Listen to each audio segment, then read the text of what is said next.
And I quote, "I'll be there in a minute. Give me a second." Time is relative, folks. Time is relative. Yes. So, hey, cheers to everybody in the chat. They're a division rival. I don't care how many wins they get. Screw them. That wasn't the take I was expecting to hear. I want to gush over watching live Chris Tanev. I think that we completely underestimate the skill it takes to play defense. One highlight or several highlights does not a Calder trophy make. I'm stepping in here. I'm going to be the crotchety old man here. They need to learn patience. They need to understand the tension, and everything, and the drama. How dare! Look at this. How is McDavid not getting a penalty? You guys need to calm down with this, okay? You guys need to calm down with it. Well, hello, and it's certainly not calm now as we get into the playoff push. Welcome to the Shifts and Pucks podcast. You can, of course, follow us on Twitter at Shifts and Pucks, Facebook.com Shifts and Pucks, YouTube.com Shifts and Pucks, Twitch.com Shifts and Pucks. Subscribe wherever, subscribe wherever you get your audio, and as well as on the Area 51 Sports Network, live here on a Wednesday night. And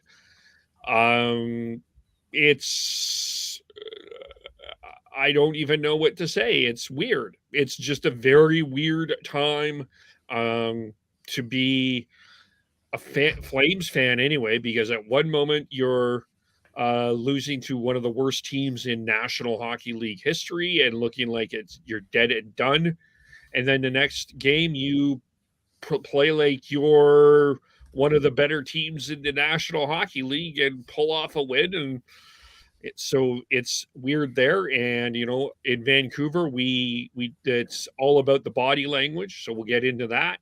And we've had a few other things. But first we'll say hello to Sean. Hello, Sean. How are you? Hi, Kevin. How are you?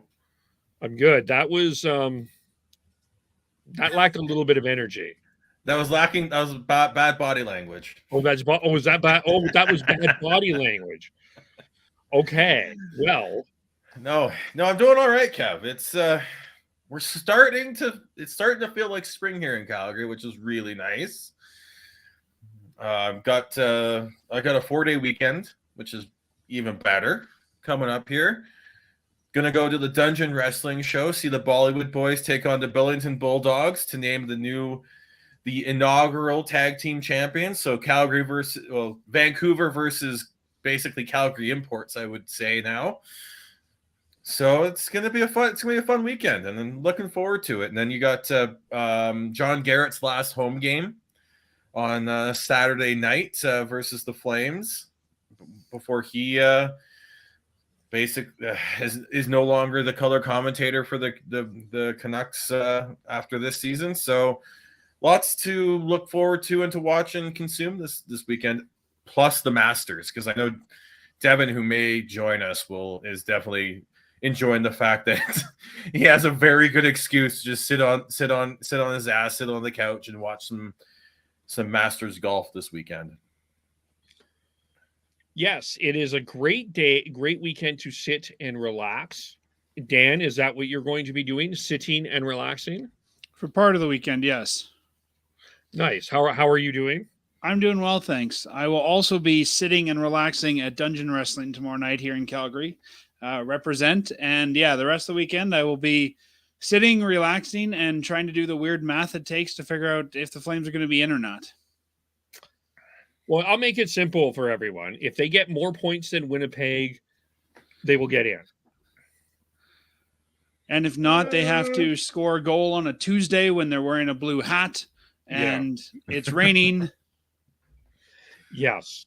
Yeah. Basically, that is down to where it is at. Well, there's still the Preds too, who have a game or two in hand. So that's not as simple as get more points than Winnipeg. Well, it is and it isn't. Like it comes down to, I think that the math part of all of this everyone was saying you had to probably run the table. I mean, I thought that was a little bit unrealistic. It's just realistically to me is just you have to find a way to get more points than the Jets down the stretch. And that's where the Preds are at too. They just have to get more points. The thing with the Preds is they've got 2 games in hand on the Flames and 1 on the Jets. Yeah. So they got 5 games left while the Flames only have 3. Yeah. And one of those is that Nashville Calgary game, which is on the second last game for Calgary in the season. And Nashville plays both Winnipeg and Calgary. Yeah. In amongst their But gentlemen, isn't it fun to have playoff, or I guess April hockey pre-playoffs that means something? Yeah. I don't know what that means. I'm a Canucks fan. Granted, if they play like they did when I showed up at the fucking Dome for the first time this year, and I see this like lackadaisical like little wave at the puck that Kadri did that led to a goal, they're not making the playoffs.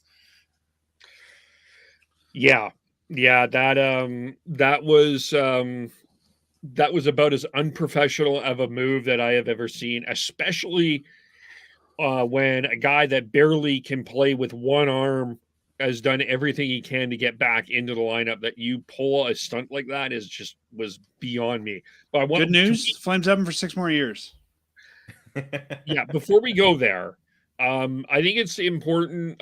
Before we start, I know we're kind of rambling and we got a lot on there's a lot going on, but let's start here. It was 5 years ago today. I remember taking the bus home, and it was just after the Sedin's last home game, probably one of the more electric moments that I have been in Vancouver for since I've lived in Vancouver in terms of hockey. Just kind of that the whole night, the Sedin's retirement, it was a really special night.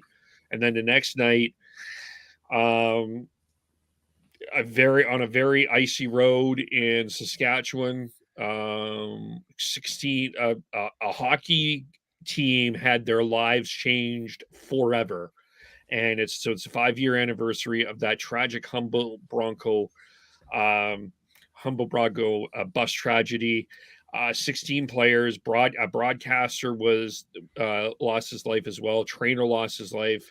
A number of there's still players that are still recovering from injuries, mentally, physically, emotionally, and it's still something that's just, it shakes. I spent many of my younger days in the summers around that area, and it just shook. It was a very shaky, it was very heartbreaking time, and I still remember this to this day. And so I wanted to start by acknowledging that the 5-year anniversary of that horrendous tragedy. Yeah, it's something I think the hockey community will remember for a long time. Mm-hmm. Yep. It was something that, if you've been around hockey in general, you've gone to tournaments, whether you were in rural Canada or rural America or wherever you played, you had to travel, or you went to tournaments. You can understand what, like, you have an understanding of what, like, they did to travel to games and all that, and then just it's numbing. It really is numbing knowing what happened there, and just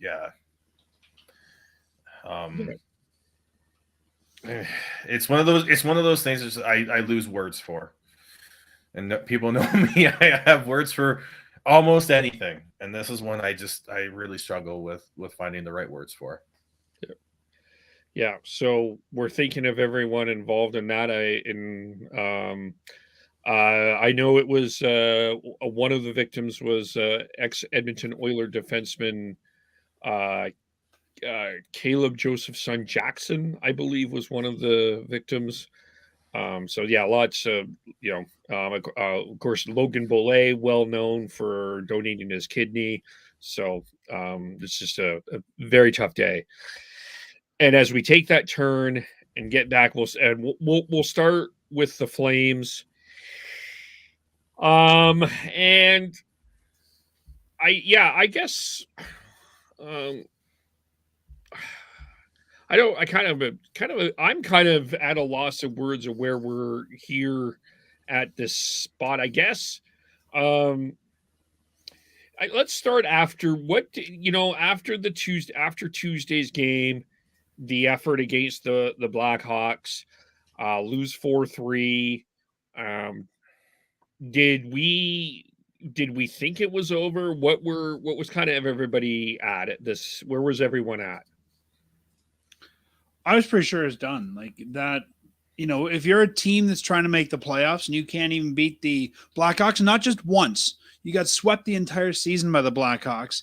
Even if they found a way to do it, that's almost to me where this team should be saying to Winnipeg, gentlemen, you deserve to be there and we don't. Like if you can't beat the Blackhawks all season, especially in that game, I'm not sure you should be going to the postseason.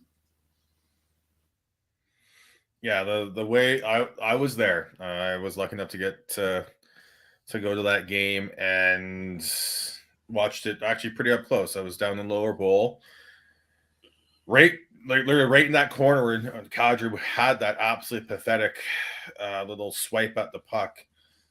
But there was defensive breakdowns on almost all those goals.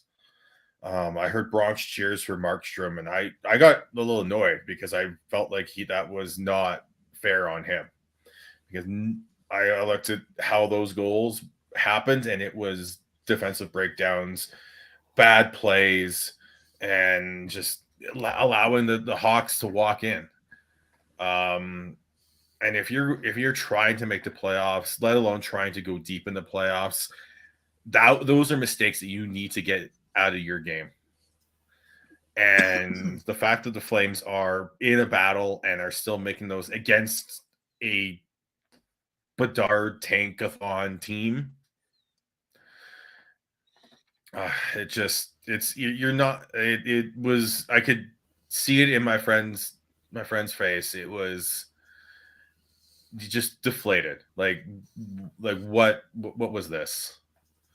So I think they need to find a way to get rid of that right now. If they don't, they're out. I think they're in tough because I think they've got 3 games left. One against Vancouver, one against Nashville. I can't remember who the last game is against.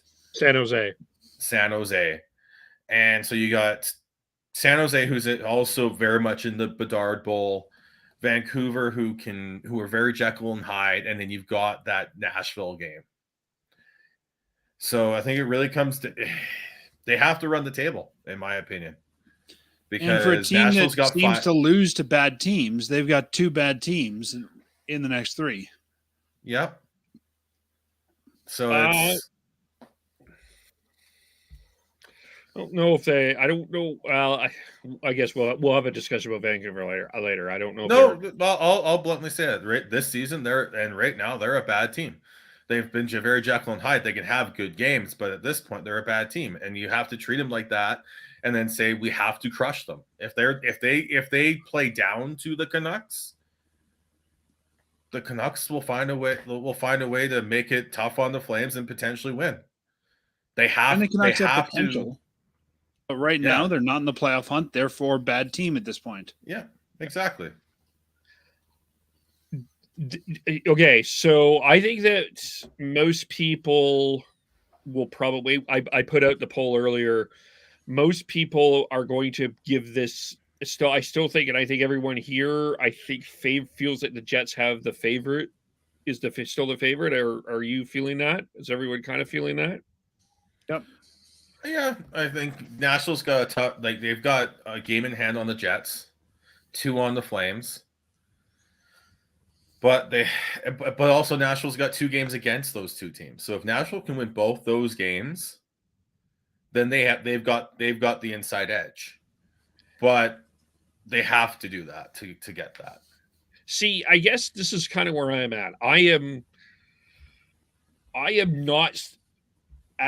I have not been convinced, and I'm more than not convinced. I do not believe that Winnipeg is going to get that last spot.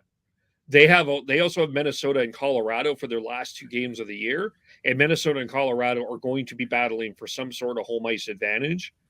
So those are going to be important games for them. They've also got San Jose, who San Jose has played Winnipeg tough this year, and then you've got Nashville. I think it may come down to that Flames Preds game to see who ends up getting in. And I'm telling you, I wouldn't be surprised if it's Nashville. I wouldn't be surprised if Nashville finds a way to sneak in here. Because I guess, yeah, the Flames have to run the table. Nashville essentially has to run the. I think if you win, you have a better chance of getting in. But I kind of am thinking Nashville may sneak in their way in here. It may come down to that last Flames Predators game, the second last game in the year. It may come down to that, and whichever team makes it, I don't think it'll be the Flames. See, I'm more convinced that whichever team makes it, I don't think it will be the Jets.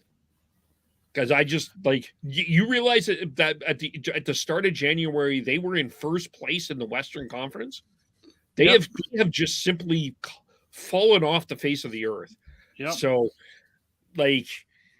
for me, I see a lot of similarities in what the Flames and the Jets are struggling with. They're playing down to opponents. They're not playing consistently. They're not. Their top guys aren't playing top.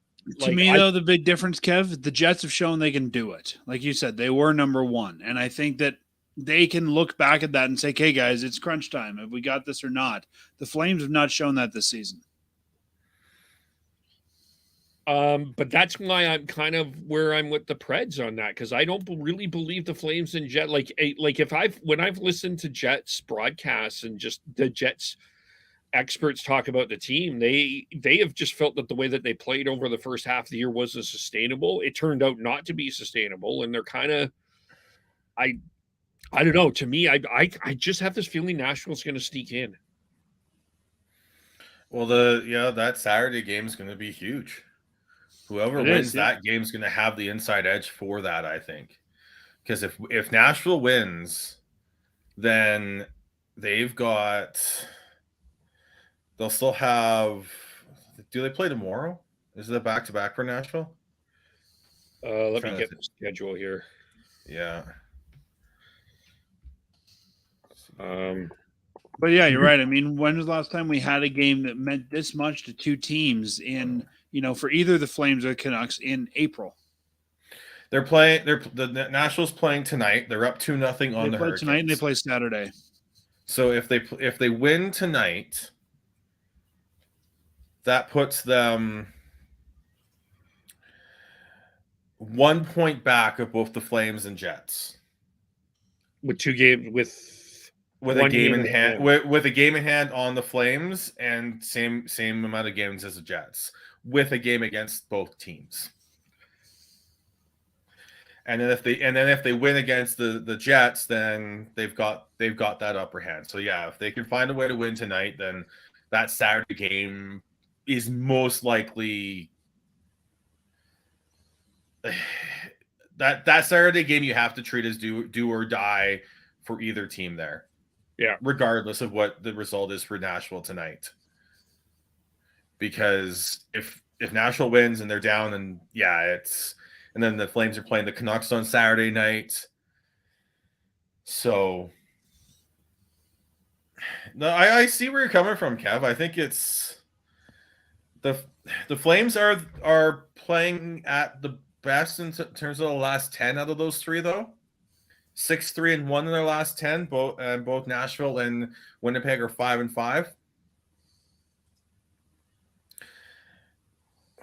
But yeah, the Nashville plays. Who do they have? They're playing Carolina tonight. They've got Winnipeg on Saturday. Then they've got Calgary on Monday, and then Minnesota on Thursday. So they've got Colorado Friday. And Colorado. So they don't have an easy schedule either. Calgary has the easiest essentially schedule of got 3 teams. Yeah, like essentially they've probably got, even though they've got the games in hand, if you look at that, they've also got the toughest schedule of it, out of the three. Yeah, they're going to probably need those games in hand because they're bound to get a couple losses, and they're going to have to make that up. Yeah. Yeah. I think Kaprizov is skating for Minnesota, so he could be back soon. Get a couple games in before the playoffs for Minnesota.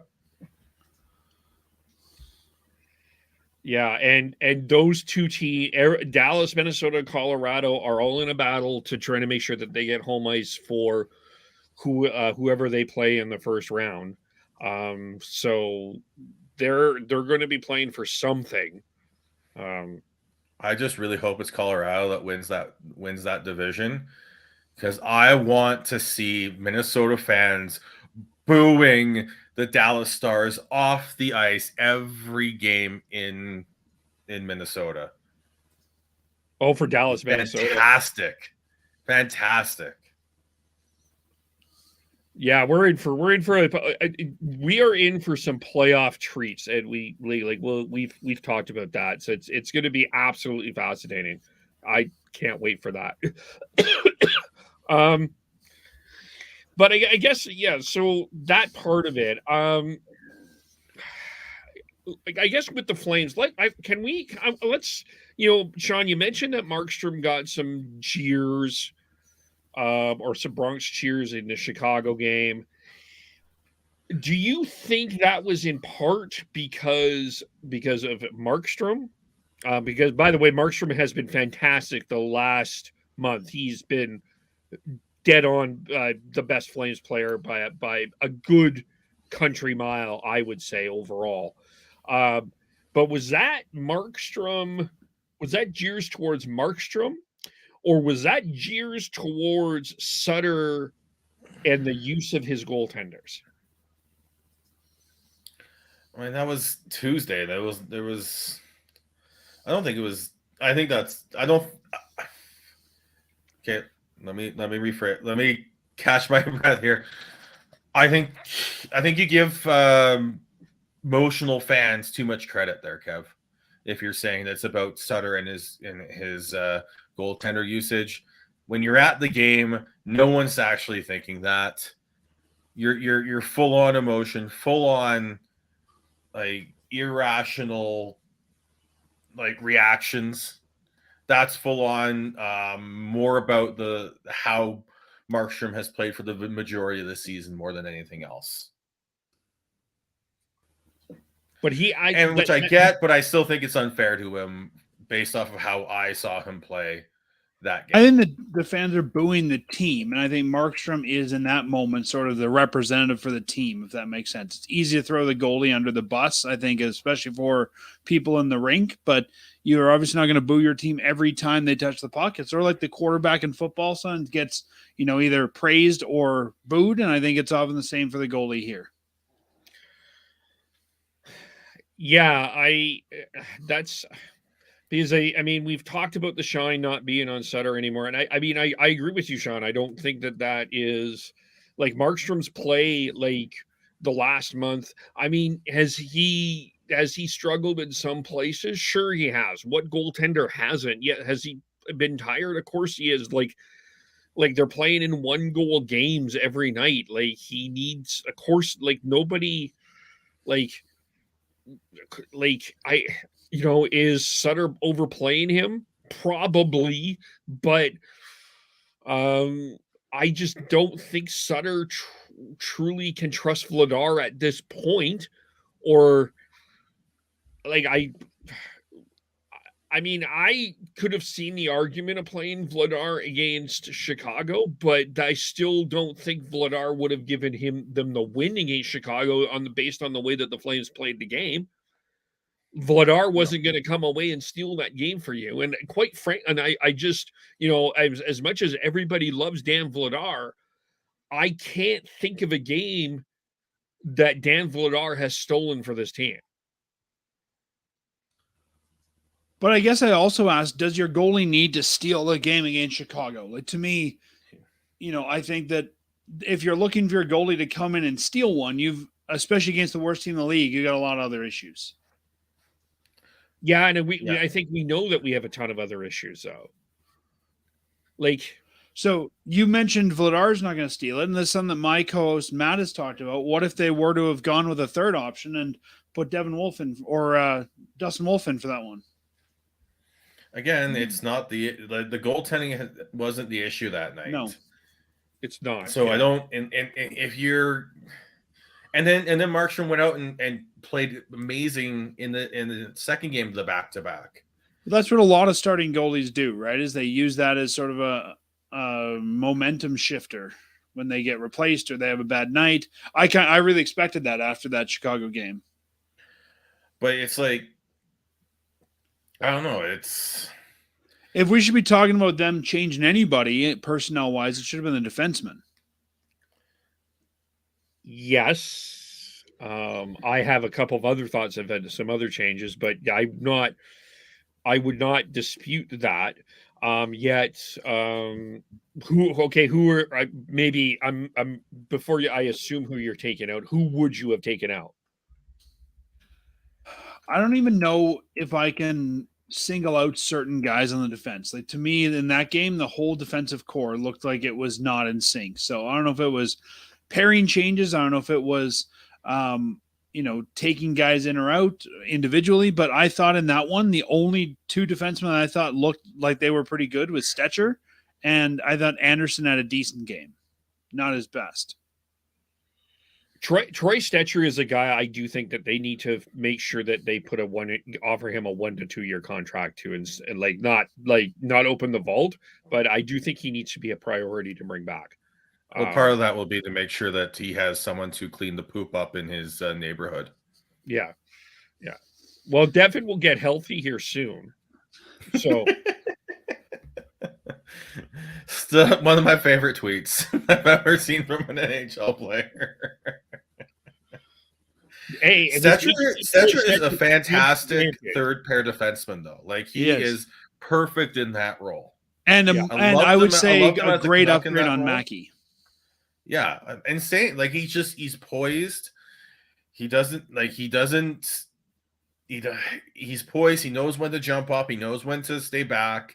He just doesn't have that extra gear to take him out of that role. And that's okay. There's some guys that need to be third pair guys. Like, there's guys that are destined to be fourth line guys. Yep. He's calmed. And I think we're talking about Nikita Zadorov down. Yeah. He has. Well, that's the thing, is that they needed someone like him for Zadorov. As they were pairing him with the rookies, and they were pairing him with Michael Stone, that's not a good pairing for someone like Zadorov, who is a chaos giraffe. I think next year, if Shillington comes back, I think we will probably see Stetcher as number 7, potentially taking Stone's job, and I'd still be okay with that. Yeah, I would be very interested in a Shillington Stetcher pair, and I wouldn't be open even if he's healthy. God bless him. Shillington Uyghur would be an intriguing pair for me. Excuse me, for me as well. I would be interested in that as well. But in terms of the top 4, do you like Anderson with Hanifin or Uyghur better?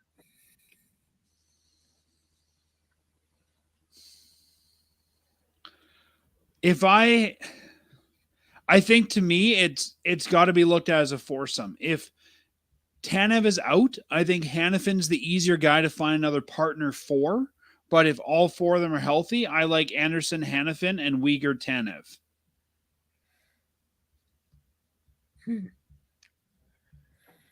See, I actually would go the other way around. But anyway, Sean. Well, I was going to say the same thing. I don't think the Uyghur Tanev pairing works.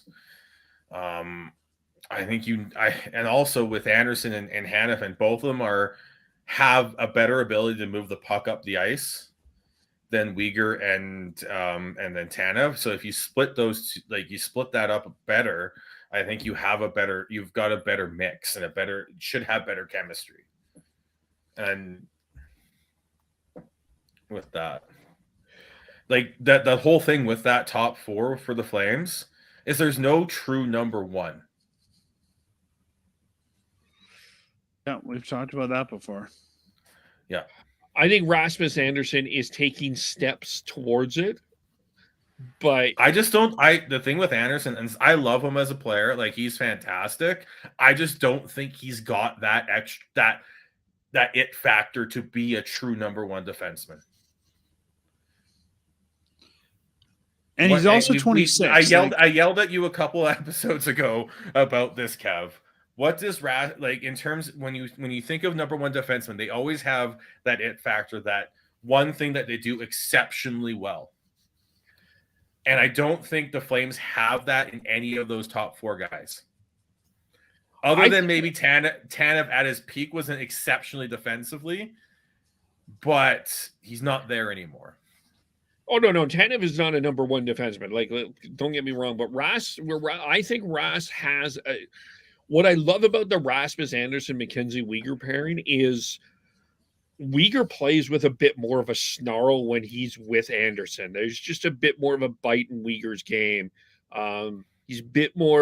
He's tougher to play against. And Ras has that snarl that I know, Dan, he's 26, but I think he can take a step to be there. I really do.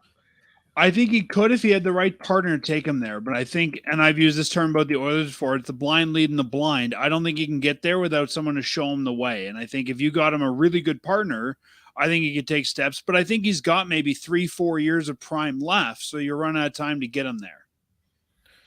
Dan, not that he can't be good, but if he's going to become a number one, who would be that? Just pie in the sky fantasy. Who would be that partner for Rasmus Anderson? Who needs to be that to bring him up to that next level? It's a good question. Let me think about that. I'll throw a name out there. Sure. Jacob Slavin. Jacob Slavin is a guy that can makes players around him better. He gave Toby DeAngelo a raise. I mean, look at what Brent Burns has done. He's such a calming force. I mean, that would be pie in the sky. Jacob Slavin is my instant answer to that question. I mean, maybe. See, but I don't think Slavin is an established number one either. Oh, I disagree. I disagree on that one too. He is the reason a lot of, and I understand where you're coming from, Dan. He doesn't, when the initial thought of a number one defenseman is a lot more like they have the offense, and that's not Slavin. It was the same as when Tanev was at his peak. Like, but I also think that the defensive defenseman is so underrated in today's NHL. But Raz is the offensive guy. I'd want to pair him with a guy who doesn't need that offense. Yeah, that's why I think Jacob Slavin would be a good answer for him. Yeah. So if we're looking at maybe a shorter term solution, I'd even go with a guy like Burns or Doughty. Again, a guy that I think has been there, has done that, and can act as that sort of sidekick to him, but still push him, I think, a little bit. If we're looking for a younger guy, Slavin, I think Periaco could be a good pair there. Again, I think those. The reason I really like the Slavin one is like with Rasmus Anderson being, and I think you want him to be more of a galloping offensive defenseman. You need someone who's a little more stay at home, and so when you say Brent Burns, that's not that. That's not that. Drew Doughty at this point in his career, I think, would work. And I think Burns is going to start to change the way he's playing too in the next couple of years. Well, yeah, but he's also playing in Carolina with Slavin now, so they want him to play that way because they've got even a Mark-Edward Vlasic or an Erik Karlsson could work in that role, I think. If Vlasic could still skate, yeah, maybe. The poor guy's just aged and lost all his legs. Karlsson, again, I that's too much chaos on one pair. I think he needs, like, he would talk like, if San Jose hadn't traded Brent Burns to Carolina, could you, and they traded Carlson, could you imagine that pair? What about Pietrangelo? That's someone I was thinking of. I think he's a smooth skating guy who can be offensive, but he knows he's a smart defenseman and knows that much better. Or Ekblad? I don't know. Brooks Koepka thinks he's a pylon. I really think of all those. I don't know. I think there's a lot of good options there. I think there's lots of different ways you could slice. I like Pietrangelo. I think the best of all those. I do too, actually. I think that would be the best because I think you would still have both of them being able to attack really well, but you could have Pietrangelo play a more stay at home. Actually, you know who I think would really work, and it'd be again short term, would be Alex Edler. Yeah, I was thinking about him too, actually. He's been there. He's done that. I don't know if he still has the legs, but maybe like 3 years ago, Alex Edler would have been absolutely perfect for what Rasmus Andersson is now. Another guy. I mean, unfortunately, the Up the Highway team grabbed him, but Matthias Ekholm probably would have been a good ad as well. Ekholm would have been really good too. Yes. When I'm looking at these guys, I'm not looking at salary. I wouldn't want to pay the Ekholm salary. I'm just looking at that player. Oh yeah, I wasn't actually trying to go into the cap and all that. I was like fantasy. If you could put someone specific with Rasmus Andersson, who would it be? I think it would be. Write that down in the comments at Trouba. Who would play left? That's the only thing there, and I think that's. Well, I like that. That would be a very mean and rambunctious pairing if you could figure out who can play on the left side properly. There's a couple of guys on that left side of the Rangers. I would not be opposed. Put me in the Keandre Miller fan club because I'm definitely there, and put me in the Ryan Lindgren fan club because I definitely would. Yeah, but both those guys aren't going to take Anderson to that next level. As we're talking about the guys who can take him to that next level, to that bona fide number one defenseman spot that he's not quite there at. Well, you know what? I almost wonder though with a guy like Trouba. I see what you're saying, but where I would just challenge or push back a little bit on is I almost wonder if with Miller and Lindgren playing it the way that they do, it almost allows Trouba to play a bit more loose. If that makes any sense. Well, like I said, with the Rangers, they've got Adam Fox. They've got their number one defenseman. They've got their captain in Trouba, who is rambunctious and probably the meanest hitter in the league right now. Yeah, he would be up there. He's definitely, if he's not one, he's damn close. I can't think of anyone who's they've got a really good combination. Even that Braden Schneider hit on who was that against the Lightning yesterday was so good. Like, Cirelli? On Cirelli. I think it might have been on Cirelli. It was just beautiful. But I think again, the number one guy with a bullet on Broadway is Adam Fox. So and then they all fall into the right spots. And I think that might be the biggest issue with the Flames blue line right now is you don't have that true number one and allowing everyone to slot in properly. I think you're right. Yeah. On the forward part of this conversation, it's been fascinating to me watching Twitter and watching Sutter's line deployment and watching Twitter because every single time the fourth line is on the ice, there's a tweet of just laughing at this fourth line, laughing at the lumbery Milan Lucic, who shot a puck, by the way, 100 100 kilometers an hour last night. They're laughing at Trevor Lewis, who, by the way, didn't score the winning goal, but tied up Nate Schmidt and caused enough chaos and Nate Schmidt enough last night for them to get the winning goal. And it's just really fascinating to me, the amount of criticism that Flames Twitter has given the fourth line. And I think we'll get it, I think that there has been more than one more than one occasion this season, especially lately, that the fourth line has been the best line on the team. And that's in a lot to do with the play of Walker Duehr. I think Walker Duehr has been, I wouldn't call him an unsung hero, but I think he's been the found money. I think it's going to be very interesting to see what they do with Walker Duehr next year, where he ends up playing. Because I think he's locked himself up a permanent NHL spot. To me, Trevor Lewis, this may be an unpopular thing to say, but I think Trevor Lewis has been the unsung hero for the Flames this year.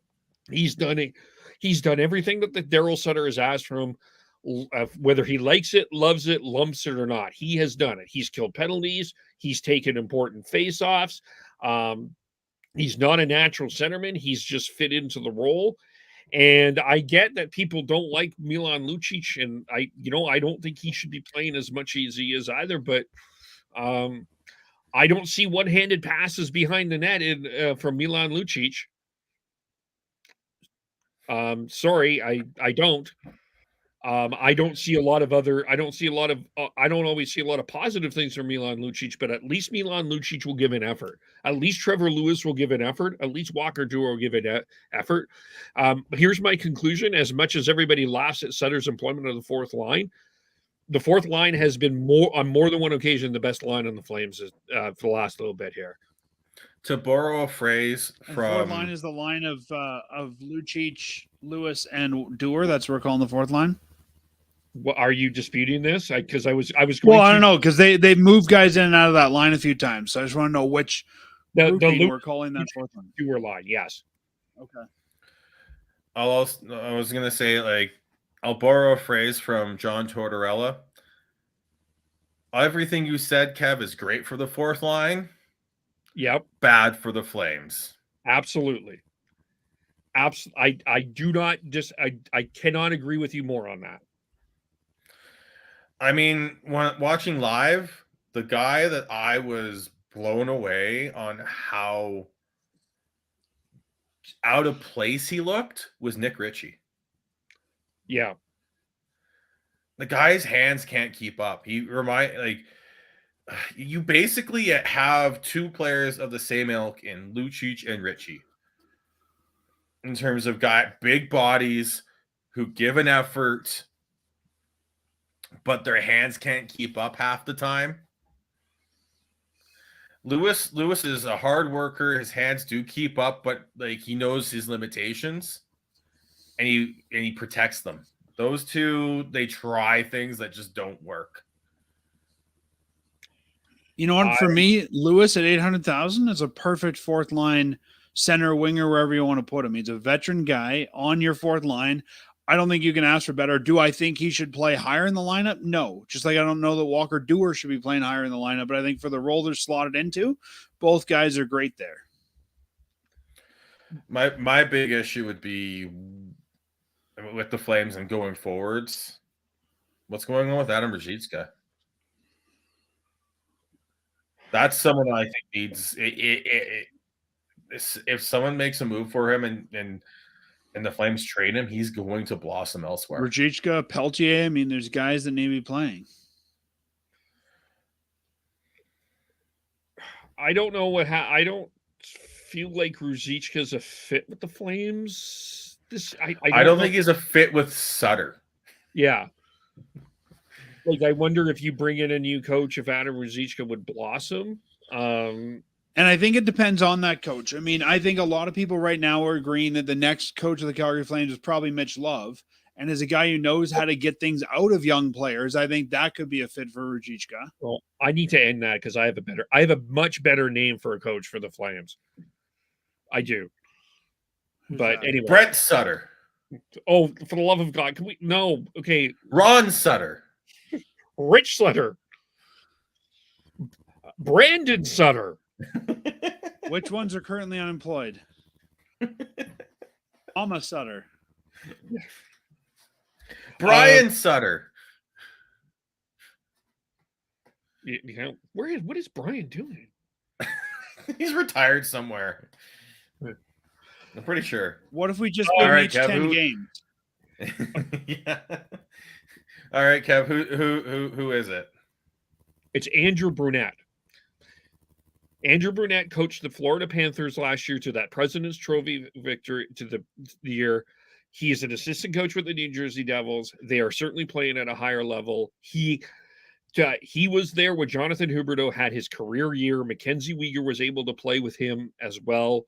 I think that would, if I am the Flames and I'm looking for a coach, Andrew Brunette is my first call. I mean, that was the other takeaway I took from when I went and watched the game live, is the fact that they haven't unlocked Huberdeau, and the stats show that. Yeah. That is a historic drop off, and that is got to be, you got to get him back to whatever, you got to get him back to 100-point level. And to me, I think bringing in Andrew Brunette, who's more of an offensive minded coach, I think would help that a lot. Yeah.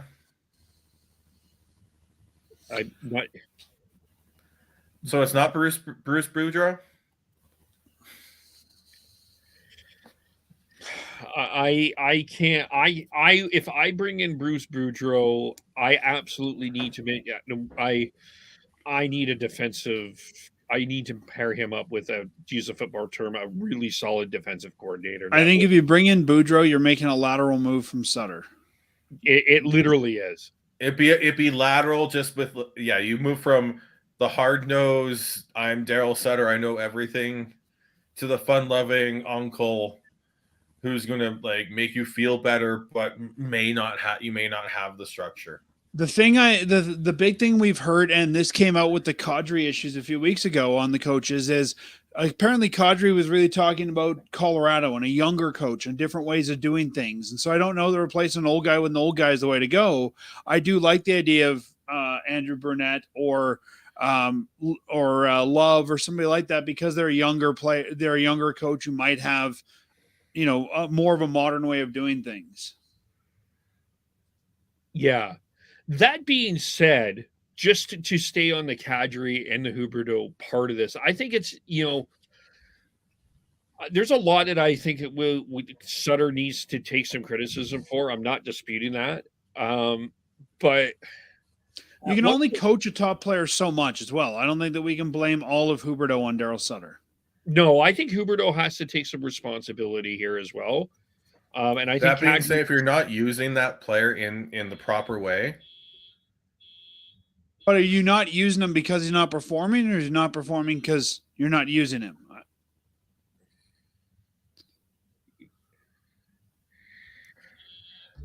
Well, sorry for if you're hearing the car alarm. Oh, there Yeah, again. someone's- Is that a car alarm? Stealing your car? Yeah. But I think the system isn't working for Huberdeau, and I think the fact that Sutter's been so just stubborn to not find a way to make Huberdeau work says a lot. Oh, the stubbornness of Sutter is an absolute is huge. Is a huge problem here. I mean, Kadri and Huberdeau weren't working for months, and he just continued to play them. I don't understand why he won't put Lindholm and Huberdeau back together on the same line, because that should. I don't see why that wouldn't work, but Sutter's insistent on not. But I think the egregious error for Daryl Sutter for me, it comes down to I think it's been on the borderline unprofessional. Sean and I had a bit of a debate about this, Dan. the handling of Jacob Pelche after that Tampa game, which was one of their best games of the year. I mean, I know we talked about it. We talked about John Bean being there, and Sutter's press conferences after that. And yes, he told Pelche he played good privately, but he hasn't played in 10 games. He made a critical error in the Arizona game that led to the overtime goal that led to Arizona winning, and he hasn't seen the ice since. Mind you, Kadri's made some key errors lately, and he's still in the lineup. Yeah, and I think that this is really, this is where this has been to the point that this is beyond borderline unprofessional. To me, no question. There's no debate in my mind who you put in the lineup between Jacob Pelche and Nick Ritchie. It's Jacob Pelche, and I don't have a. It's not even close to me. Like Nick Ritchie scored goals, but I just think Jacob Pelche gives you so much more on so many levels. Better skater, smarter player. But at the same time, we knew this is what we are getting when we hired Daryl Sutter. Like Daryl's never been a young player's coach, right? So I guess, yes, it's maybe magnified and stuff. And I think if the Flames were number one, I don't know that we'd be having the same conversation right now. I think that we're in some ways looking for the hero, but whether it's Peltier, whether it's Phillips earlier in the year, whether it's, him overplaying his goaltender, I think that we knew this was going to be a veteran-laden team, and we're getting exactly what we expected out of Daryl. Yeah, but there has to be some sort of an adjustment here.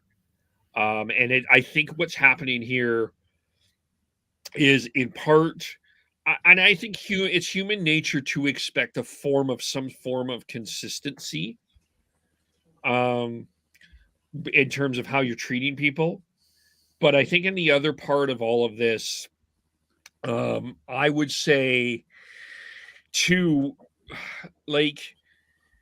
the thing that Daryl Sutter's always been about, if you play well, you play. And, okay, he made an error, and yes, he's made, that was a drastic error. I don't think anybody's disputing that, but why are you scratching him for 10 games where I don't see Nick Ritchie truly being fully effective? Like I'm struggling with that. I have a more of an understanding of why Milan Lucic is in the lineup. I think on most other teams right now, Milan Lucic is a 13th forward. He's not on this team, but the handling of Jacob Pelche has been, in my mind, it's borderline unprofessional. Like it's been that Sutter is being pretty much a baby about it. And I don't think that it's been fair to Pelche. I'm not saying Sutter should stick around because of it, but I think it's what we expect from Daryl. And if you don't like it, you might have to switch personnel. Like, I think, this is what Daryl is. If you don't like that, then get someone else to do the job. I'm not saying I agree with you, Kevin. I'm not saying it's right, but I think, am I disappointed? Sure. Am I surprised? Not really. I don't think anyone should be surprised with how he's handled everything this season. I've said on the show before, you're saying he's overusing Markstrom. I don't even think in most years he knows his backup's name. Guy with the pads at the end of the bench, right? Like, these are very much Daryl Sutter MOs. Why is he playing Lucic? Why is he playing Lewis? Maybe he's loyal to a fault, but those are Daryl's guys. Yeah, I get it. But I guess the question is, in this day and age, is it truly effective? Oh, I guess my question has to also go back on the GM. If you're not going to play the kid, why don't you send him to the Wranglers? Like, let's get him some play. I do think Treliving deserves some criticism for, like, if you're not playing Pelche here, why is he not getting ready for playoffs? Like, if we think he's the great player we all think he is, and I don't want to discount him not being that, but if he's a useful player, put him on the Wranglers. It's not like we got to fly him to California. Make him walk across the hall to the next dressing room and get him some play time. It's easy to recall him. We still have 2 call-ups left. And if we think that Ruzicka deserves a shot, well, if we send Peltier down, Ruzicka's more likely to get a shot if someone's hurt. Yeah. Yeah, it's I have a strong feeling that there's been, and I don't know this for sure, but from what I've heard and what I've seen, I get a strong feeling that there is some discontent between GM and coach. I think the GM wants these young players played, and that's why they're being recalled, and that's why they're being kept on the roster, and the coach doesn't. I think in the offseason, one of the two is going to have to go. I don't know if they can coexist the way that we want them to. I wanted to save that kind of conversation until we know where the Flames are. But when you say that, Dan, do you think that it's one or the other, or do you think both go? I don't think both go. And if I look at them honestly, I think Treliving has done his job. Treliving has put the right players on the ice consistently in his time here. That's his job as GM.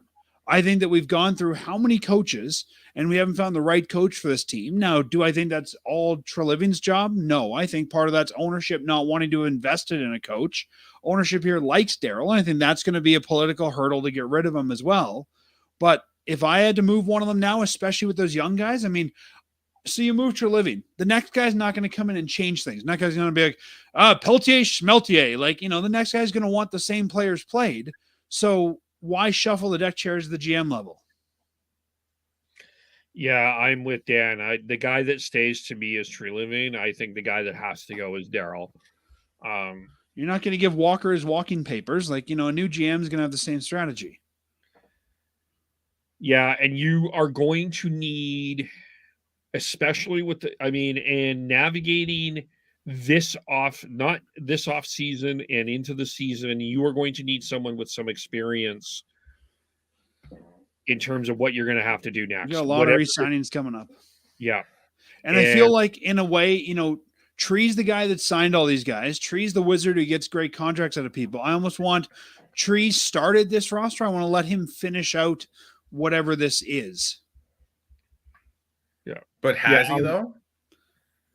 I think he's on his way to. I mean, do I think the roster is ideal? No, but with what he was dealt in the summer, I think he's done a better job than anyone else would have to turn lemons into something, turn lemons into lemonade. Very weak lemonade.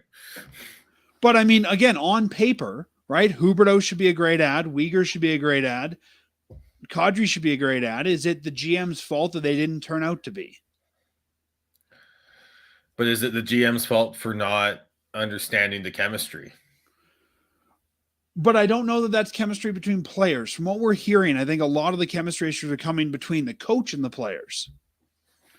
And I mean, even when Kevin was talking about Peltier, it's been said that it was the veterans that went to the manager and said, look, let's get this kid in the game. Let's bring his parents out. Let's get him in the game. So the veteran players were advocating for Peltier to get a game when he first got in there. Like, I think a lot of this is players versus coach. And I don't think you could have foreseen that. Yeah. And go ahead, Sean. I was like, and with that, like, let's go back to line combinations. The Flames were a one-line team last year, and Magic County. Why haven't they tried that this year? Why haven't they loaded up one line, Kadri, Lindholm, and Huberdeau? I think that they really want Lindholm to be a centerman. Yeah, and I don't disagree with that. I don't think, like, even if I'm putting a line together, Lindholm's my Kadri, Lindholm, and Huberdeau. Lindholm is still my center, and Kadri's not. And Sean, well, I think that could be a good idea. I also think by not doing that, we've seen the emergence of Tyler Toffoli to a level that I didn't know he was capable of there. Like, I think the Flames may have found that top RW now. So, maybe it was a good thing to try and spread that out. And you mean you've got a pretty good season overall. Sean, you're muted. Oh, go ahead. Yeah, I look at Toffoli, and yeah, it does, but it at what cost though, right? Like, you should be looking at figuring out Huberdeau and making him click. You should be looking at, for sure. But as much as you say they're a one-line team, that didn't get them where they needed to be anyway. So I don't know that running better, closer to that where they wanted to be than this year, though. Sure, but I don't know that again is the right way to go. I think they but you also know that Backlund and Coleman work together, and you could go Backlund, Coleman, Toffoli. Yep. And I think we can say it about a lot of guys. I think Mangiapane hasn't had the year they should have. I think, there's a lot of guys they're disappointing here. I'm going to say something that's controversial. I don't think a lot of people are going to like this. So it's the day that ends with a Y? Yeah, someone's going to yell at me because I think someone put something in the notes. I think for the money that he has made, for the contract that this guy has been given, I think that there's a reasonable argument that Andre Mangiapane has been the worst forward on the Flames this year. He's looked a lot better since the All-Star break, but if we look at his season as a whole, I don't agree. No, I'm not saying he's good, but I think his season for where he is turned around. I think when Andre Mangiapane is on his game like he was last night, this team is so much better. Love when he takes that puck to the net and he's creating chaos. This team is so much better, but it's just been so rare to see that from Andre Mangiapane this year. My co-host Matt thinks that both Dubé and Mangiapane are the best things since sliced bread. I think Dubé is a career third line winger on a good team. I think Mangiapane's maybe a second line winger, but I think the Flames are asking too much of both guys right now. But I think the issue is neither of them have found the right chemistry with whatever center they've got. I think the best chemistry Mangiapane's got is when he's played with Backlund and Coleman. Yeah. And I think this was Mangiapane's year to break out with, a big hole on the left side after Johnny Hockey left. I think the team is looking for him to take that next step, which he hasn't. And Sean, I agree with you. I think he's probably, if you look at Backlund and Coleman as maybe the third line or the second line, I think that's kind of a threesome's got to be there. And I think, that Mangiapane, Backlund, Coleman is an expensive ass line, but it's a good line. I mean, you got to work you got to work with what you have, and that signing of Coleman at 4.9 for that long, I think, it's going to look a little bit better than that. Not next year, but like 24, 25, and 25, 26, depending on how well Coleman's body holds up. But it kind of hampered what they can do elsewhere. I like Coleman. I just don't know he's a 4.9 guy. Yeah, exactly. Right. That's kind of where I was at. And with that term too, if you were to sign him for that, he wasn't going to sign in Calgary for less than that term that he signed. But in an ideal world, if you were able to get him at a 3 or 4 year deal instead of what he signed, I think it would have been a lot better. But the other thing we paid the Stanley Cup premium for him at the time. Yeah. And you did for Calgary. So you've got, maybe it's an expensive third line, but I think we also, I feel like we're in this transition phase from top 6, bottom 6 to top 9, fourth line, and knowing that lengthening the roster is actually better. So paying a little bit more, as long as you're not paying out the nose for term for some of these players, is good, but you still need to find players like Walker Dewar who can outperform their contract. Players like you need your ELCs to hit as well. So going into next year, you need Peltier, you need Coronado, you need Dewar to step up, because I don't think they're going to re-sign Richie, and especially if they move on from Sutter, they need the next coach to be someone who can get the best out of these younger players. They need Adam to be a player who can play in your middle 6. Exactly. Whether that's Peltier, whether that's Phillips, whether that's whoever. I think you're right. You have to start looking at ELCs like any other team has to fill out that roster cheaply. It's not even necessarily ELCs, because those have the bonuses that can really mess with your cap. It's the players like a Walker Dewar who's going to be coming off his ELC this year, and is not going to be making a lot. He's an RFA with ARB rights, but he's not going to get much out of that. Well, that's it. If you look at comparables, he's not going to win that. Yeah, well, and then you've got Ruzicka, who's making just over $750K next year as well. You need players like that to outperform it. Yeah. And I think that might be the biggest issue with the Flames blue line going into next year is you've got 5 defensemen making over $3 million. Where is your where like I sound like all these like cap nerds out there. Where are you finding that surplus value against the cap on that blue line? Because there's not anyone. To be fair, though, coming the Flames I think have to overspend on the blue line because they don't have anyone coming up. Forwards they can make do with. Yeah, and you've got Coronado, you've got Pelche, you've got Zeri. I don't think Phillips is going to be an NHL player as a Flame. But you've got those other younger players that are coming up. I mean, I know Kevin's very high on Jeremy Poirier. I still think he needs at least one more year in the AHL. He's got a 3-year deal right now. I think you keep him for 1, maybe 2 in the AHL. I think Gilbert has made an interesting argument this year that he might be NHL ready in a 7 spot. I think he would be a decent 7 or your first call up because he's first call up from the Wranglers. Yeah. I think Nicholas Milosh was nothing special. Jan Kuznetsov, not an NHLer. Soloviev, not an NHLer. Nick DeSimone, just another tweener. Pullman, I don't think sticks around. So you've got no other options on defense. Yeah. The one guy I could see them parting with, and Kevin, I kind of agree with what you're saying about Mangiapane. I think if they can get value from Mangiapane, move him. And I could see if they needed to, maybe finding some value in Big Z if they needed to shed some cap room. Especially if Stetcher stays here, and if Zadorov comes back, if Shillington comes back, I could see them maybe getting some value out of Big Z. Chaos draft trade. Zadorov for Myers, and you find someone else to pawn off the rest of Myers' contract on. Well, I'm just looking there that if you look at those guys and you then say that you're trying to fill a 6-7 role, I'm looking at the sort of UFA 6-7s, and I think you could get a lot more affordable in that spot. Yeah, you could. Yeah. And I mean, honestly, I think you need to find a way to quiet down that third pair as well. Yeah, and I think that a Stetcher Shillington pair would be great. And I think because of that, maybe Zadorov at 3.75 becomes the scapegoat, if you will.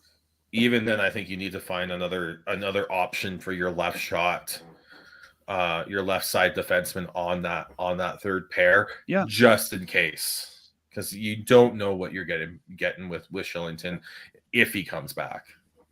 For sure. Yeah. Well, it's certainly going to be interesting what's going to happen here. I mean, for me, I could see the Flames missing the playoffs. I could see the Flames making the playoffs. There's a part of me that kind of wouldn't surprise me if they went around after all of this. We're still in a pretty interesting space with the Flames overall.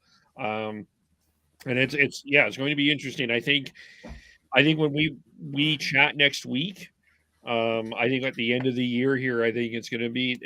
I think these next 2 weeks are going to be some of the most fascinating in Flames franchise history. I don't know if it's at the Gaudreau Tkachuk drama level that it was last year, but last summer. But I think it's going to be damn interesting. Right now, honestly. Go ahead, Sean. I think it's a different level. It's a different type of drama because you're going to have, if they miss the playoffs, you're going to have what happened. Well, you've got Treliving who needs a new contract. You've got the whole Daryl Sutter drama. It's completely different. You had last summer, you had them coming off a very amazing regular season, and then losing to the Oilers. So you had that, and then you had the Gaudreau Tkachuk going, and then everyone going, okay, but if we make a couple moves, we still should be good. Now is it the coach, or was that just a flash in the pan? You're looking at a team that's been in and out of the playoffs. Just they haven't consistently made the playoffs. Yeah. I think for me, honestly, the best thing for the Flames, taking my Flames fan hat off, is to not make the playoffs. I think if they make the playoffs, excuses can be made that, well, we're good enough. We made it in. We've heard Daryl say in the past, if you make it in, anybody can go deep. I think that it might be easy to overlook some problems they make it in. I think the best thing for these guys might be to not make it in. I'll add to that because I do agree with you in a lot of ways. I think the best thing that happened to this organization, in a lot of ways, the win would be a Wranglers playoff run, an AHL playoff run would be, and it just would allow the kids to get a little bit more confidence.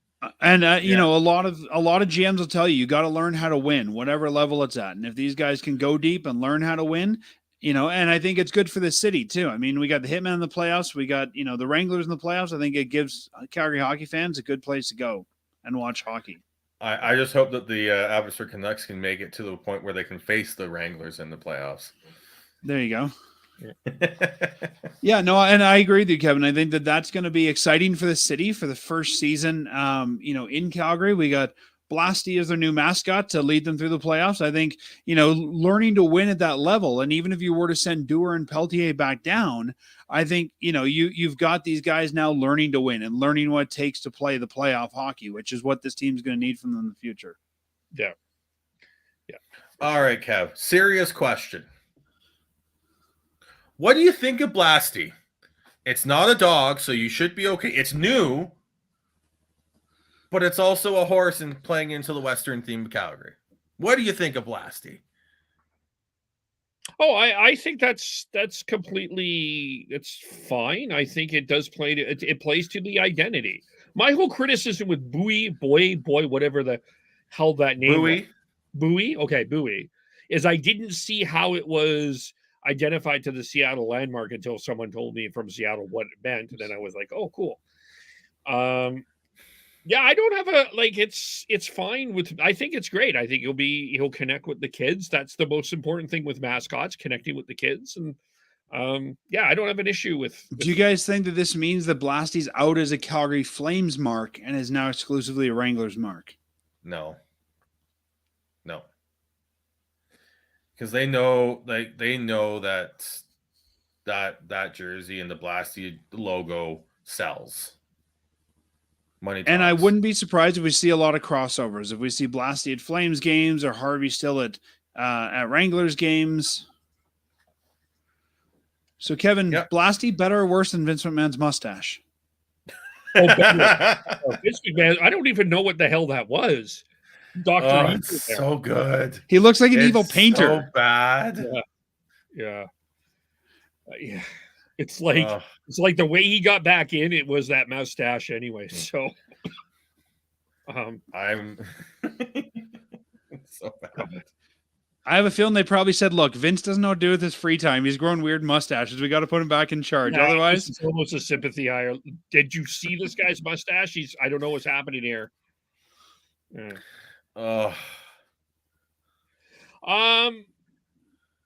Should we save the Canucks for Tyler and Chris and Yang here, Sean? I think we should. Okay. So Sean and I are having another debate. Actually, no, let's do it this way. I don't know if we're having a debate, but I thought Sean brought up an interesting question. Who is the third best player in the 2019 draft? If we can see that Jack Hughes and Moritz Seider are the two best players, who would you put as the third best player? Because you've got Dylan Cousins, you've got Matt Boldy, you've got Trevor Zegras, and then I know some fans will throw in Cole Caulfield. It's tough. I mean, the numbers tell us that Hughes, Zegras, and Cousins are the best two from that draft, right? Those are the guys with the most points. I think, you know, it depends on what they mean to your team. I think of all those guys, I might go a little bit off the board, and I'd either say Cousins or Doc. I don't think Doc's reached his potential yet, but I think there's still a lot there in Kirby Doc if he's not playing for the Blackhawks. See, I have Matt Boldy because I think if you look at, he may not have the points there, but that's because he hasn't played as many games. Yeah. and he's got just as many goals as the outside of Hughes. I think Dylan Cousins and Trevor Zegras are both kind of propped up because they're the stars on not as good teams. I think that they might be artificially inflated in some ways. I think Kirby Doc is the Kirby Doc, or I think either Kirby Doc or even Capo Caco might be the guys that we look at in a few years and go, wow, those were really the best players outside of the ones that Kevin mentioned. Yeah, I look at that and I just like,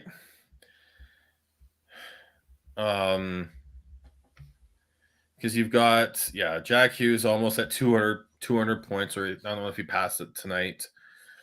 Zegras is at 134, Cousins at 114, but they've also got some significant amount of more games than the fourth most points in this class at Matt Boldy, who's hit 100 points tonight, but only 125 games compared to 195 for Cousins and 176 for Zegras. And Matt Boldy's also playing on I'd say a significantly better team than those guys too. He is, but it's easier to get more points when you're playing on a better team often. They're not an offensively gifted hockey team, though. This isn't the team, like when I'm doing my playoff pool research, if I'm in a playoff pool, I don't know how many Minnesota Wild I'm going to take to get points. Okay, but when I look at those lines, and I like to look at guys who are playing with, and who they're playing with, and I still think that young guys need good partners. If I look at the second line in Minnesota of Boldy, Eriksson Ek, and Marcus Johansson, I look at that and say those are two bona fide NHLers. They might not be top line guys, but those are good NHLers. When I look at Zegras with Strome and Vetrano, I'm not a huge Vetrano fan. I think Strome is probably the better of that line. So I think that Boldy's also playing with a more complete line. Yeah. It's fair. And being fed and, learning from those guys. I think that there's something to be said about, so like we were talking about earlier, right? Who do we put Anderson with to get him to that next level? I think Boldy's playing with guys that can take him to that next level. I'm not sure Zegras or Cousins or even Doc are. I think it's still. I think that there's a lot left to be determined, and I'm just going to throw a name in there. I don't think he's there yet, but I think we will have the conversation, especially if he gets healthy, and it's Bowen Byram. I think Bowen Byram will sneak past all of that, get in there. I think the guy has Norris Trophy nomination potential to be the best defenseman. I just keep an eye. That would be the guy that I think eventually in a couple years we're going to say is third. I kind of was on Zegras when I first went, but I could see an argument for Boldy and Cousins. I'm going to say I don't know, but I think in a couple years we might be saying Bowen Byram. Yeah, that's very fair. I think Byram will be in that mix. I just look at the way Boldy's played, and we're looking at someone who the only reason he wasn't in Calder Trophy candidacy last year was because he didn't play enough games. And Dylan, can you stop trying to steal my car that doesn't exist?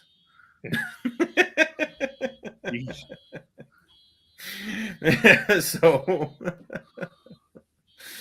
but yeah, it's what I like about this discussion is like I don't think there's a wrong answer because Cousins, Boldy, and Zegras, I think are the three front runners there. Byram will be getting up there. Doc, I think especially getting out of Chicago will be. And I think anytime we have this discussion, the question becomes, how are we rating best? Is it by the guy who scores the most points? Is it by the guy who's most instrumental to their team? Is it the guy who lasts the longest in the league? I mean, there's lots of ways. Yeah, it's very early. It's like I just look at the two players that have had the most impact on the league and their team, Jack Hughes and Moritz Seider. 1, 2. and then everyone else there's a big gap, massive gap to the next. So far, yeah.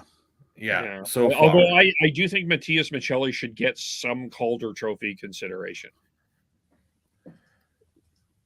51 points in 83 games over his career, so I don't know how many this year again, but I think he will. I think he'll probably end up top 5 in that voting, but I think we all know that that's going to Matty Benier. Yeah, I think this year. I mean, even when I go back to like the 07 draft, right, where the Flames took Backlund, like I think, yes, Backlund hasn't been the top scorer of that group, Kane, Ben, but I think when we're looking at longevity, I think, Backlund might be one of the last men standing from that group. So I think there's a lot of ways to, and probably the most instrumental to his team out of some of that group. So I think it really depends on, what we're looking at. And I think for some of these guys, I mean, when we signed Backlund, Flames fans wanted to get rid of him too because he wasn't scoring. He wasn't an offensive dynamo. And I think that, we've seen him change his game. And I wonder if some of these guys we're talking about, Cousins or Doc or, even a guy like, Alex Newhook, who I think could end up changing their game, becoming somebody very different as they get older. Yeah. Yeah. Well, it's still very early. I just had that thought in terms of like right now, where's everyone thinking? Yeah. I think the interesting one I have in terms of all that is the Monahan Horvat draft. Which year was that? That was 2013 because Monahan came busting out the doors, playing Monahan's so well, but hurt now again. because of injuries, he's basically useless. Yeah, that's the McKinnon, Barkov, Lindholm. But every year though, there's guys who don't live up to their potential for whatever reason, right? I mean, Brent Cron, another high pick that didn't live up that year. I think, you've kind of got to factor that in. That at some point you're going to have that guy who just gets hurt and is not usable from a high pick. Yeah. Not a lot of people know, but that same draft is the one that Lindholm was drafted in. Lindholm and Monahan and Horvat all in the same draft. Yeah. By the way, Shayna Goldman wrote an interesting article about the Selke and how people should be voting on that, and she thinks Michael Backlund should be considered for it. But if he doesn't make the playoffs, Kevin, he can't be considered. I would agree with that. That's your rule. That is my rule. I would agree on the Selke, Hart, and Norris. Yes. See, and I agree with Hart and Norris. I don't agree with Selke. I think you can have, because the Selke's for the forward who demonstrates the most skill in the defensive components of the game. I think that could be a guy who doesn't necessarily make the playoffs. Then why? What? Okay, but how does that not help with the Norris though? Like, how's that not different from the Norris? Because you could have the best defenseman, but his team, like when he's on the ice, they're fantastic. When he's off the ice, they're crap. I guess the way I'm looking at it, and we even talked about it earlier, that a lot of the top defensemen now are very offensive. I think that's more of a position for the guy who's driving a team, where I think that the Selke Trophy, being the forward who's on the defensive aspect, he's not so much the guy driving the play forward, but often more of a depth player. So that's why I think it could go to a non-playoff guy. Except that's not how that's voted on these days. No, it's not. But that's the way. When I look at purely the descriptions of the trophies, those are sort of my breakdowns of them. Yeah, I hear you.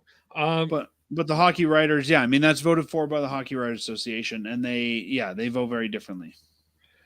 It's become the best two-way forward. That's probably fair to say. Best defensive forward.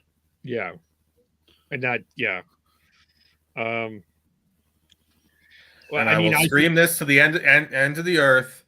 Quinn Hughes deserves Norris Trophy consideration this year, and Kevin's wrong. All right, ready? I will consider him.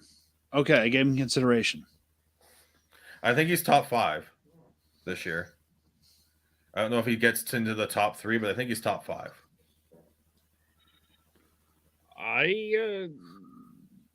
I think he's going to be. I think he's going to get in the top 5. He's not in mine, but I'm not voting. I'm so glad you're not voting. I'm sorry, Kev. I've worked hard on not letting things bug me, but this one has really truly bugged me because I think you're absolutely out to lunch on this. It's okay. They have the 5th worst goals against in the National Hockey League this year. I'm sorry. Yeah, but how much is that is when he's on the ice? How much is that is when he's on the ice? Just You're gonna blame Quinn Hughes for when he's not playing the fucking game. It's a team game, Sean. Like but you're also talking about an individual award. My issue with Quinn Hughes, and it's a bigger issue with me with Erik Karlsson, because to me, like, I understand with Quinn Hughes why people are doing that. I think, but Erik Karlsson, I've watched the guy play defense. It's suspect if he actually is. And even if you share his 5-on-5 points, he's still a minus 20 this year. I'm more egregious. It bothers. I'm not bothered by Quinn Hughes getting Norris Trophy consideration. I don't really care. That's just my personal thing. The Karlsson one is more annoying to me than the Hughes one for sure. But a lot of times the hockey writers like to go with the veteran, especially if they think it's his last year. Yeah, and he's had a spectacular year. Yes, and I think Hughes being 23 will have his time. I'm just not sure this is the year. Yeah, I'm not saying Quinn Hughes should never get a Norris Trophy. I'm not saying Quinn Hughes is not a great defenseman. Just for me, if I had my vote right now is for Dougie Hamilton. That's the way I would go. He's not going to win it, but that's who I would be voting for. Maybe we should create the Beardy Canuck Award for defensive excellence, and you can award it to Quinn Hughes. Well, that would go to Chris Tanev every year. Unless we put a minimum games required for playing on it, because then Tanev might have to qualify. Well, minimum games that he can play without an injury. There you go. Yeah. Oh, God, the other one just. What's that? He's just broken, unfortunately, and I hate it. Yeah, it's sad. It's very sad. The other thing that everybody is talking about is it's the foregone conclusion for the Hart is Connor McDavid. I don't think there's going to be any argument about that. But the argument has been who gets the runner-up, and I cannot believe that nobody has tossed Leon Draisaitl's name into this mix, because he's my slam dunk number 2, which is bothered Sean again, Dan. 31 power play goals, leads the league, second in scoring, 123 points, which he's not going to get caught for. 11 game winning goals, he's leading the league. I just think overall the guy has, considering when we went into this series, the guy that was supposed to be the gritty, tough guy in that series between the Flames and the Oilers last year was Matthew Tkachuk. Leon Draisaitl goes in and plays plays in the Chris Tanev type of body and does what he does. I guess part of this for me is the amount of respect I've gained for Leon Draisaitl, how he's played his game. But to me, I don't think there's a dispute of second. That is Leon Draisaitl. I think our dispute is who's third, not second. So remember that the PWHA often likes to vote Eastern, and because of that, I think Kucherov and Pasternak might get the 2 and 3 spots. And I think Matthew Tkachuk is going to get some votes too. And then the other one I think is McKinnon. Yeah, I could see that. I'm Mikko Rantanen, folks. He's got the quietest 50 goals this year. Yeah, I don't know. But I don't know though. If we look at again the Hart Trophy, it's the player judged most valuable to his team. I'm not sure I'd say Rantanen is most valuable to his team when we look at players that have had an impact on that team. That's where Draisaitl is going to lose it as well, because especially if the Oilers don't McDavid win was division, the most. Yeah. If they can't win their division, if they have got the two most valuable players in the league and they can't win their division, let alone be a top team with Boston. They're 5th overall, though. They're not. It's not like I don't care. If you have the two best players in the league, the two most valuable players in the league, you should be right there at 1. So you think the Oilers should be winning 60 games with McDavid and Draisaitl? Yes. Forget about Nuge. Yeah, they've got 300-point players, and they cannot. Like that's that. I think that says a lot. When you look at 5-on-5 points, who is the leading 5-on-5 point getter in the league right now? It's Erik Karlsson. Who's second in 7 less games and only 4 points less? It's Nathan McKinnon. Yeah, but I mean, I understand the 5-on-5 argument, but I mean, this is a historic power play. Like we have never seen a power play this damn good. And I think Draisaitl. I don't care. It's 5-on-5 is when you play most of the games. Most of the time of the game is played 5-on-5, and Leon Draisaitl's 5-on-5 production is not even in the top 10. Yeah, this is one that Sean and I are going to disagree on. And I think, again, by definition of the trophy, I don't think you can really have two guys on the same team in there, because two guys on the same team, it's hard to be the most valuable to their team. And if they are, they should be dominating the league. I agree. So if the Oilers, okay, hold on. If the Oilers end up winning the division, which they still have a shot at doing, by the way, is Draisaitl in your conversation? Well, I've said this. I went off on Twitter about it. He's in the conversation. It's your phrasing of slam dunk, and far and away the best. The set. Like I can't agree with that, because when you look at McKinnon, he's got 57 5-on-5 points in 65 games. Well, we scroll down to 18th in the league, and they've got 48 for Leon Draisaitl and 77. I think if I'm looking at I would say that Kucherov has been more impactful for his team. Pasternak's been more impactful for his team. Kachuk's been more impactful for his team. Even Jason Robertson has been, I think, more impactful for his team. If we're gonna start yelling about someone who's not getting enough heart, like in that outside of McDavid, this isn't necessarily for the top scorer. That's a different trophy. But I think those guys have been more impactful for their team than Draisaitl has for the Oilers. Yeah, we can agree to disagree. It's okay. I've been just. But Kevin, you're wrong. I'm not wrong. I'm not. Yes, you are. Like, when you look, honestly, you play 15. Like, the players play, like, the best players play about 15% of the time on 5-on-5. They're on the ice for 15% of the game, 5-on-5. Yeah, but and then they're playing less than a percent. They're playing, like, what I think 3% of the time power play. I just think you're using.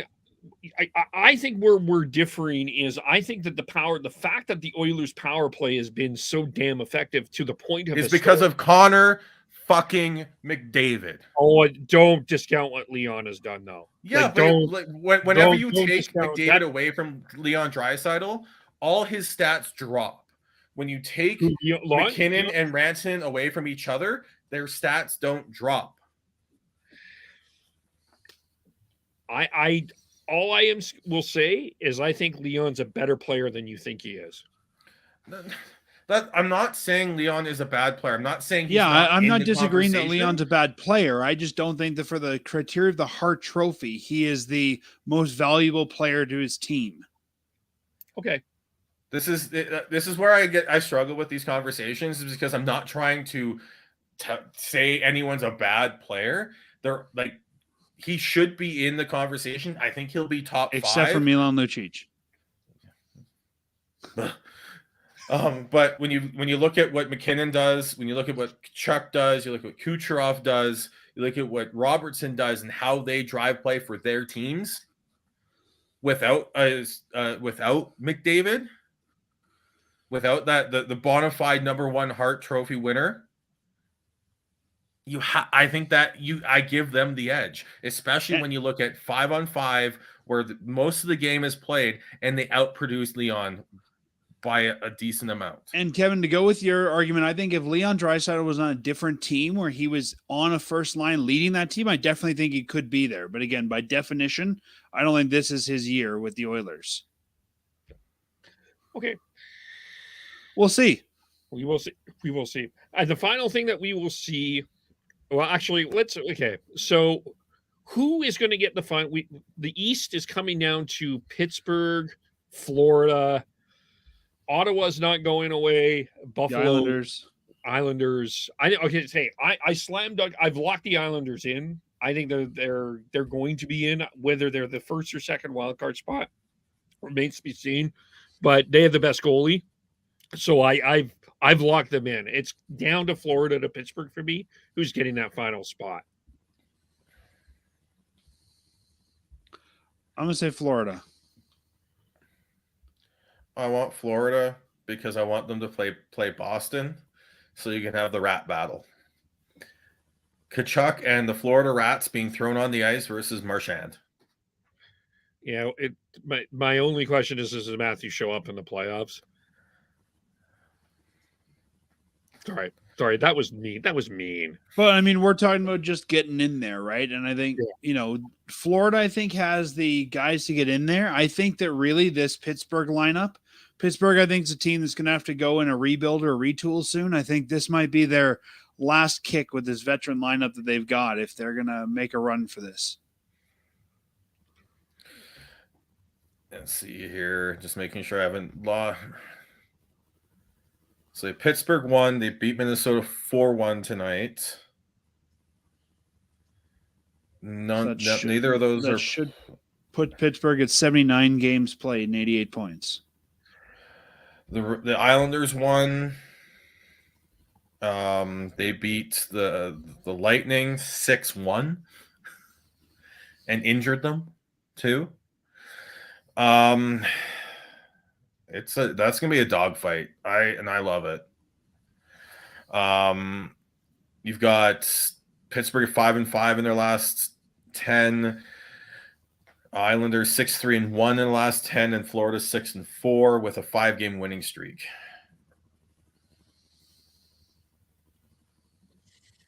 I cannot imagine a playoff without Sidney Crosby, though.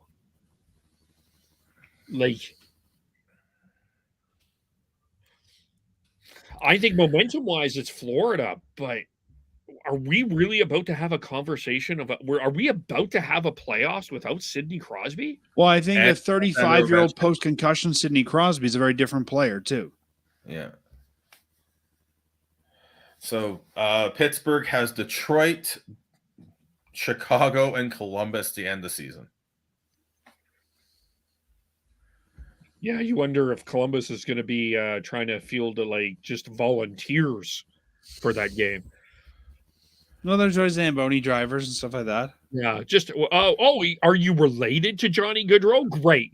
This is why we have both AHL and ECHL affiliates. Yeah. And Johnny does have a younger brother. The Islanders have Philadelphia, Washington, and Montreal. So not necessarily not Murderers Row either. And then Florida has Washington, Toronto, and Carolina. Kevin, I just checked. Matthew Gaudreau plays for the Reading Royals of the ECHL, so he's available. I mean, the Blackhawks can bring out Chris Cheli can bring back Chris Chelios for a game. The guy's been playing since the 1800s. So yeah. With that, when I look at that, yes, Florida has the momentum, but the schedule, they have the hardest schedule.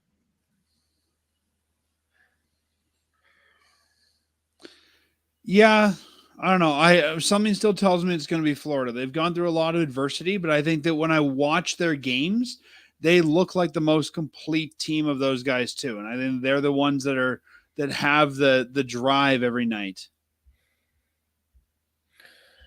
One of the stats I like to look at when we're talking about this is goal differential. Both Florida and the Islanders are plus 18, while Pittsburgh's minus 2. Yeah. Like I said, I think Pittsburgh's best days with this roster are behind them. They are. They need to find a way to retool. I mean, when you've got, Crosby, Malkin, Carter, Zucker on the back end, Letang, Jeff Petrie, you've got some old players there. Yeah. My head is going to say Florida. My heart wants Pittsburgh. My heart wants Florida. Mostly because I desperately want to see Boston versus Florida and have it an absolute just. Is there any way Buffalo surprises? No, They're far enough out. They would have to pretty much run the table. They got 5 games left, so they'd have to get to 93 points, which means that Florida and the Islanders would have to lose 2 out of the last 3 games. Yeah, I don't think they make it. I think it's between Pittsburgh and Florida, and I think it's Florida. Well, honestly,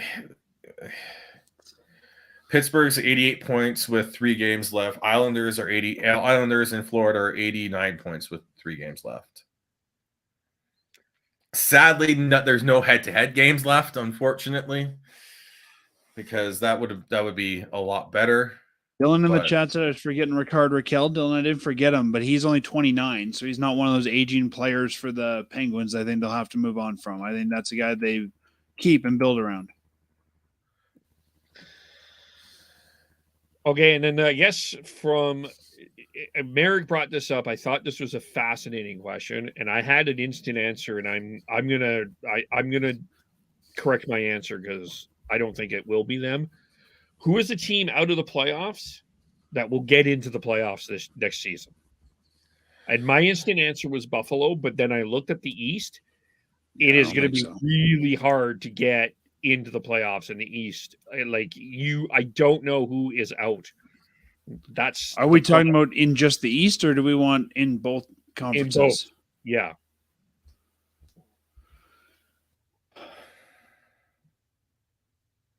Let me just take a look here at who's not in the playoffs. You can yell at me for being a homer, but I'm going to say the Canucks.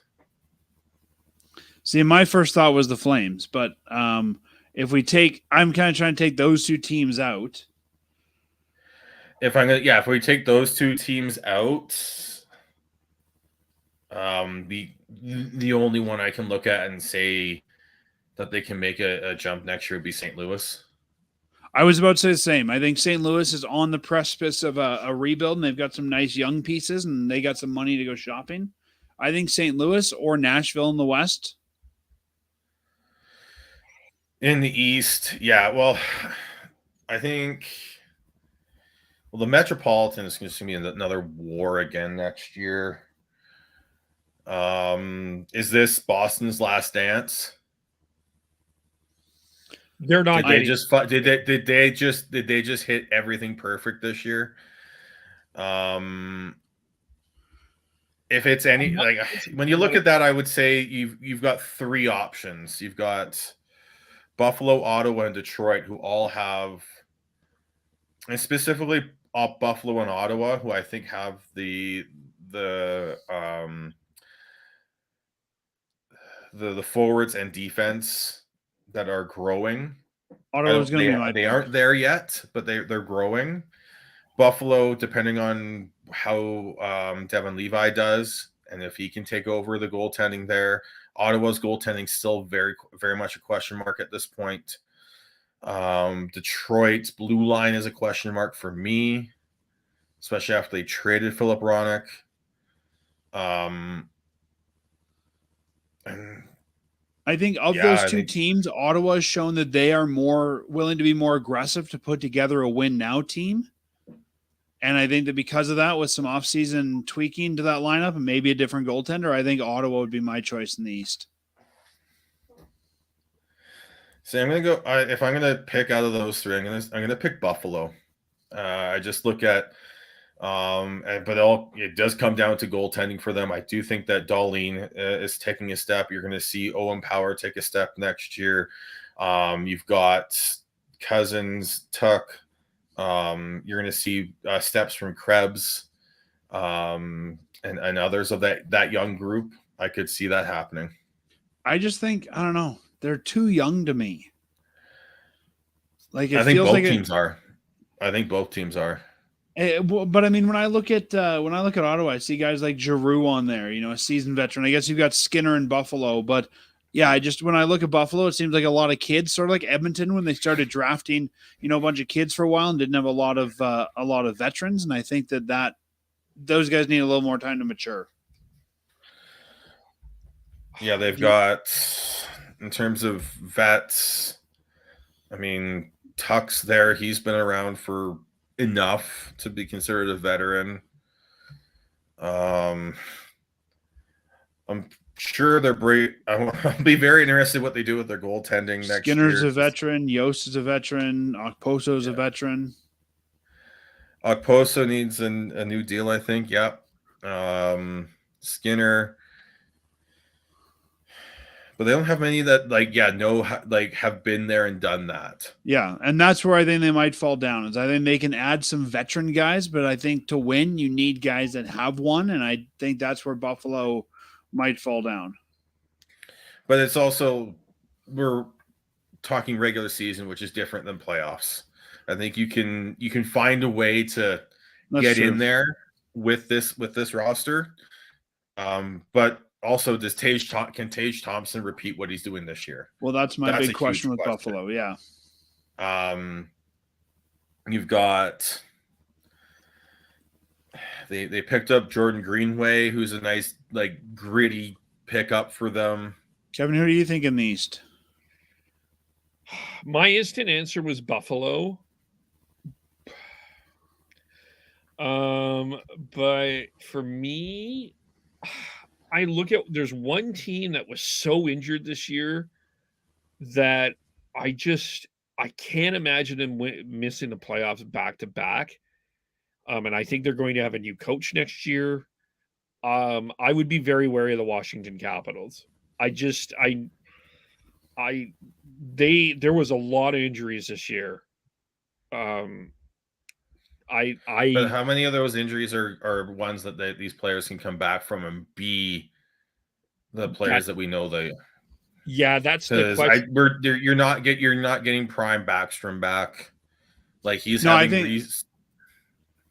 resurfacing. I think the Washington Capitals are a lot like the Pittsburgh Penguins, where I think you've seen the best days of this core. Yeah, I just wonder if there's, they're not going to rebuild until Ovechkin gets the record.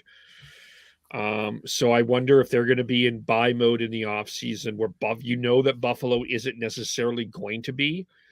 One of my other concerns with Ottawa is what is going to happen with Alex DeBrincat? Are they bringing him back next year? Are they signing him to a long-term deal? And I think there's some on this podcast a little bit higher in Jacob Chikrin than others, but he's got to be healthy. He really needs to be healthy for Ottawa to be successful. And Buffalo, it's goaltending is the issue. To me, I think they're on the right track. They need if they can get goaltending, I will buy into them. Detroit, I don't know. I think I'm kind of with Sean on the blue line. I like Ville Husso as a goaltender. I don't like that forward group either. I don't think Detroit's complete enough. No. And even with Washington, I look at Washington as a team that the sum of the parts is better than the parts. Like, I'm not convinced that Connor Sheary is a second line winger. I know they've had some injuries and stuff like that, but I think that's a team that, when it's all gelling, it all works well. But when certain pieces start to get injured, they fall apart. And if you're going to be in the playoffs, you need that depth and need to be able to fill those holes.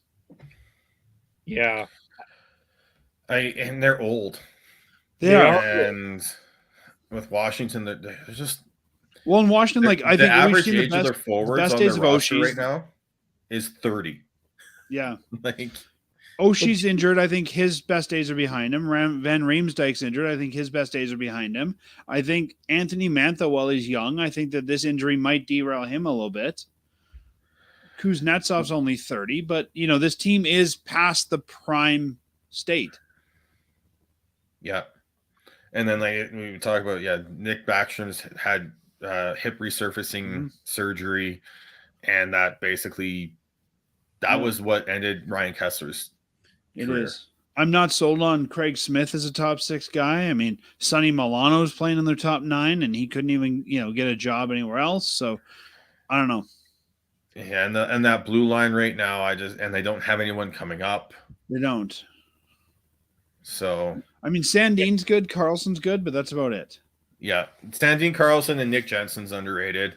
Van Riemsdyk, I think, is a good sort of third pair guy, but they just don't have. They don't have enough pieces. Yeah, they don't have enough pieces there, and the same thing up front. It's very top heavy and old. And that's my issue 36. with Detroit. Is I think they've got good. I think they've got some parts that are good, but I don't think they have the complete lineup. Yeah. In the West, I think Arizona is going to hang into the playoff race a lot longer next year than they have in the past, but they will not get in.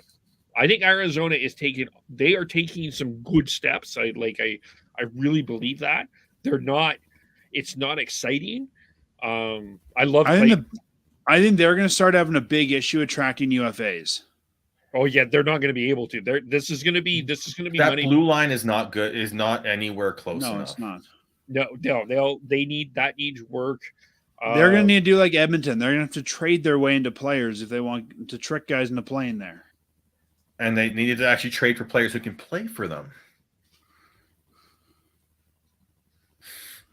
What do you mean? Even when I'm looking at teams I think might make it, I often look at their bottom 6 as well. And even in Detroit, I mean, the bottom 6, we've got Chason and Zarnik, guys that are, I would say, kind of filler NHL guys at this point. I don't see enough, enough depth there. I think that Detroit's got a pretty good blue line, but I don't know if they're going to have the firepower to make it in the East. Yeah. Kev, I can see where you're coming from. There's not enough there. No, there isn't enough to. But I think maybe we're talking. Maybe you're saying that they're within the realm of possibilities of making the playoffs going into January, as opposed to basically being done in December. But I think they will be less bad, but I don't think there's any way they're in the playoff conversation. No. I look at it, but I just look at the teams around them right now. The one team I would say, the team that I would slam dunk that is St. Louis. I do think St. Louis finds their way back in. Yeah. I mean, when we look at Arizona, their top pair is Mackie Valimaki. Flames Twitter dream pair. Right? You're not going to the promised land with Mackie Valimaki as your pair 1. But the hard part in the West is you got Anaheim. The challenge in the West is there's so many bad, Anaheim, San Jose, and Chicago. I can't see them being good next year. I think they're a long way from anything. And then what else? I think St. Louis is probably the most likely. I think, again, it depends on who gets in. Would be the second most likely. And then whoever in Nashville, and then whoever doesn't make the playoffs from this Calgary, Winnipeg, Nashville, I think will be in that conversation as well. But just to me, the problem with the West is I don't think that there's enough good teams like I don't think the quality in the West is as good as it is in the East. And the problem with the East is I don't know who's going to fall out. Like, is this Tampa's last run? I think if there's half of Toronto, assuming that there's a blow up if they don't get past the first round this year, I don't see that happening. And I think now's a tough time to be discussing this because there's going to be a lot of off-season moves for a lot of these teams. And I think this is the discussion we have to have at training camp time, not playoff time. Well, I like this discussion now because I think it's just like it's more of who's got the flexibility to make moves, who's got the players coming up that could make the jump next year. Well, for some of these things, I think even just a coaching change could change their fortunes. Who needs a coaching change? Yeah. I think it's still a fun, interesting discussion. Oh, it's fun, but I just think it's much harder to predict without knowing what happens in the offseason. The thing with the West is I totally expect Seattle to drop out because I don't think that what they've done this year is truly sustainable unless Beignets takes another step, unless they need to find an actual goaltender but I would say anyone of the whoever doesn't make it out of Winnipeg, Calgary, Nashville, and then you throw in St. Louis and Vancouver, you can make a good argument about, because I think Seattle falls. Go ahead. You've got with St. Louis, you've got Kyrou and Thomas who are going to lead the charge going forward next year. You've got you still have a decent blue line, which was a little riddled with injury this year. If they can figure out how to calm Binnington down and make him actually just play goal, he's good. Or get him out of there. I was going to say, I think that he might be the next guy who has to leave. Yeah, maybe. With Vancouver, they've got Tocchet in there. They've played a lot better under him. I still think there's major moves coming out of Vancouver this offseason. And if they can get the right mix with the blue line and the buy-in with the system, that could, with steps from Hughes and Pettersson, who are already elite players in this league, that can bring them right into it. Calgary with a coaching change, they've got the pieces. Can they find the chemistry? Can they find the cohesiveness? I think Seattle's out, and I think LA might take a step back. I don't know if they'll be out, but I could see LA as a wild card team next year. LA's interesting just because it's such a weird roster in terms of there's some youth, there's a lot of youth there, but the a lot of the driving force is still the veterans. Yeah. The problem, and I think that Vegas might take a step back as well. Vegas is going to be the same. I'm pretty sure I said this was Vegas to begin the season, before the season, and I'll say it again. It all comes down to goaltending for them. Yep. And that's the thing. I think, it's amazing what they've done with really Laurent Brossoit. And I think now with Quick, there has helped. But I don't think they make it far in the playoffs because of that. But yeah, you're right. It's going to depend on who they can get in net. Maybe that's a landing spot for Binnington. Who knows? And another one, I think, Minnesota's, I think, found the right mix and everything. And then, but I also think this was the easiest year with the buyouts for Parise and Suter. Yep. So I'm not sure what they can do next year so that we could see that. But you guys think Colorado steps up or steps down next year, or stays about where they are? I think Colorado steps up because I think they'll be very aggressive. It depends on how things go here. But I still think that they're going to be aggressive in terms of with the step. How depends on how comfortable they are with Byram and how healthy he can be going forwards. Yeah.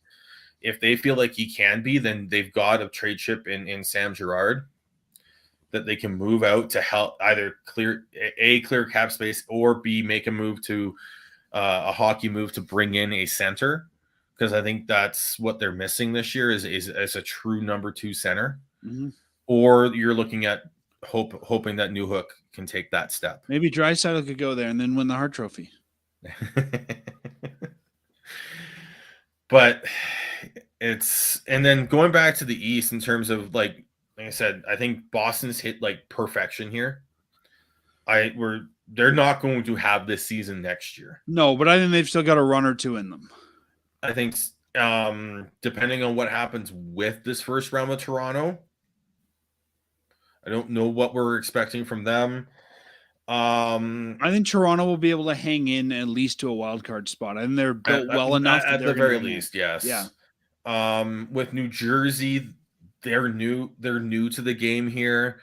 Could we see a step back next year? We've seen that in the past with other teams. I do expect a step back from New Jersey, Nick. Yeah. And I expect a step forward from the Rangers. Yeah, I like where the Rangers are, especially with that blue line. Yeah. I think both New York teams will take a step forward next year. I think the Islanders will take a step forward. Islanders are interesting because of where Islanders. I mean, they're not complete. They're now, another team that's old, but they've got that goaltender. Yeah. Yeah, and the Rangers do too. And I think an attractive enough market to attract free agents who doesn't want to play for the Crypt Keeper. I mean, Lou Lamoriello. And, I think that they can make the few tweaks they need to get better. Except they don't have the flexibility. Not cap-wise, but I think they have some pieces you could move in hockey deals. Maybe. Because they've got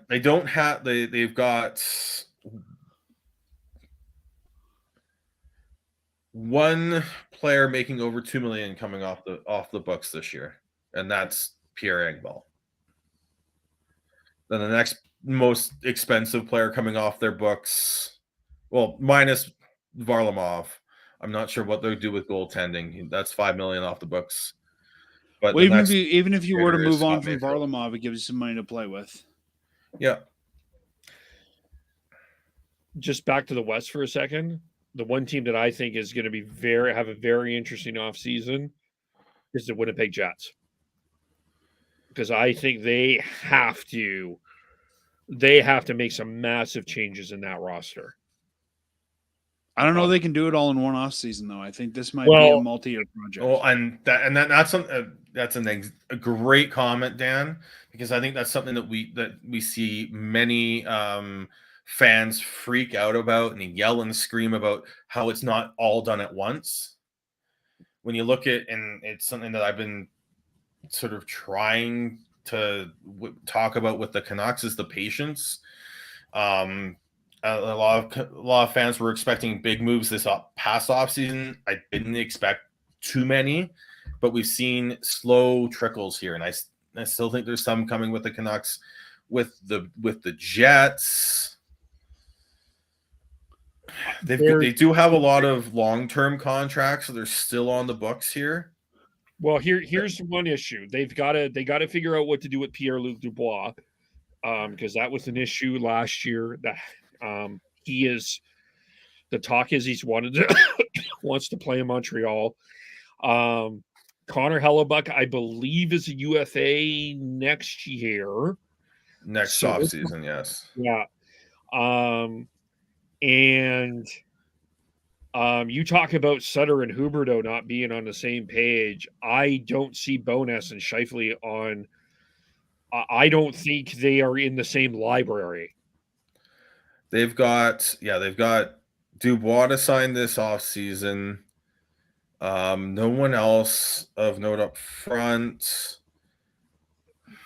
No one else of note. I don't know. I'd up say on the blue for line. the way they've been using him, Nemesnikov's of note, but I don't think he's imperative they sign 30 him. years old. He's been good for them. He has, and he's a guy that can play all three positions for $1.25 million. I think a lot of teams are going to take a shot at him. I'd like to see him come to the Flames for $1.25 million. He'd be good at it in both Calgary and Vancouver. I mean, if you looked at their subtracting Lucic probably in the offseason, I think he could be a great fill-in for a similar spot on the Flames. And then the Jets also have Wheeler, Scheifele, Niederreiter coming off the books up front for the year after that. And that's what I think is going to be the key for the Jets, is that 2-year expectation of a salary cap bump. I think that might do them a lot of favors. And then they've got the Dylan DeMello pair, Brendan Dillon and Dylan DeMello.